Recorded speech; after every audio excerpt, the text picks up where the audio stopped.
Back inside the Webster Bank Arena at Harbor Yard as Marist gets ready to play the MAAC semifinal round against the Siena Saints today.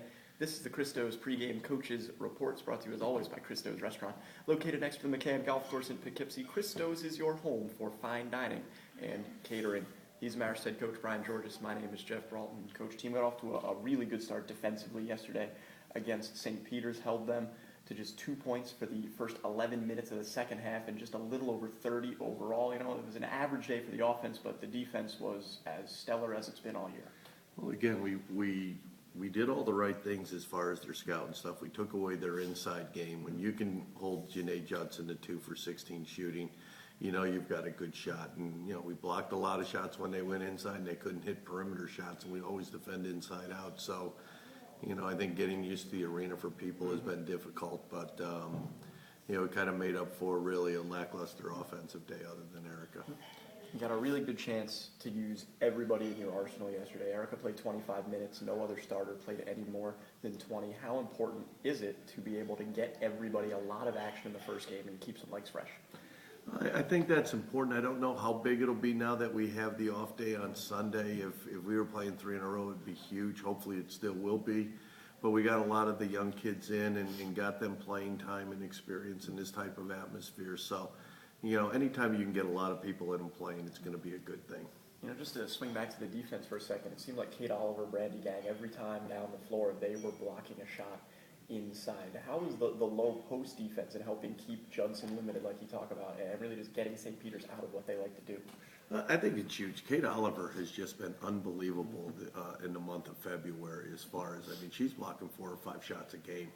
And, you know, they're usually shots that look like, wow, they're going to go. And then all of a sudden she comes out of nowhere to block them and really starts our transition offense going the other way. So she's been stellar on the defensive end. And, you know, with Maria and Brandy and those guys, you know, if they can continue to do that, I think we're going to be a tough team to beat.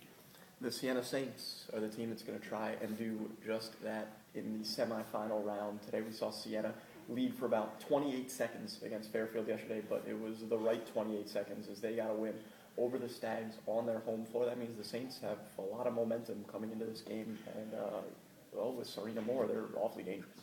Well, they are, you know, and the one thing with them, they play great defense. Mm-hmm. You know, if both teams play the way they're capable, it should be a low-scoring game. You know, Serena Moore went from goat to hero, you know, making the free throws down the stretch, and, you know, Centena's only points of the games were the 2 free throws. So, you know, they held in, and, you know, the one thing that you know about Siena, no matter what the score is, they're not going to quit. And we learned that last game when we played them at their place, when we had a 20-point lead, and they cut it, you know, down to about 12 or 13 before we pulled away. Moore is a first-team All-MAAC pick, was getting some consideration for postseason player of the year, the award that eventually went to Erica Allensbach. It seems like you and your team have had the most success of anyone in the conference against Moore, limiting her in both games against Siena this season. What were the keys to doing that, and how do you keep it up in this game? Well, really, Kate Oliver and Maria Laterza outplayed her, you know, combined outplayed her in both of the games, and that's what we've got to hope what happens this time. I mean, we've held her to 9 and 10 points, and, you know, with Kate scored double figures both times, so, and Maria had 6 points, so we, you know, we've actually, you know, have had the better play at the 5 position, and we're going to need that today because you're not always going to hold Serena Moore down. Obviously, a big key is going to be how to defend Moore, but also going to look to get the offense going a little bit after yesterday. What do you see as the keys to the game offensively today? Well, we've got to execute our screens, and again, we got to make shots. We got a lot of great looks yesterday. We just didn't make shots, especially from the perimeter.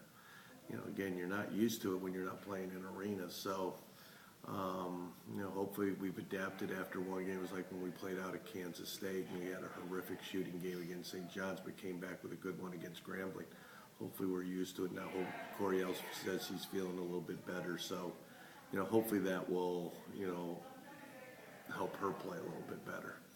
Marist head coach Brian Giorgis, guest in the Christo's pregame coaches report. Thanks for the time. Good luck in the semifinals. Thank you, Jeff. We've got more to come after this. Stay tuned. You're listening to Marist Women's Basketball and GoRedFoxes.com.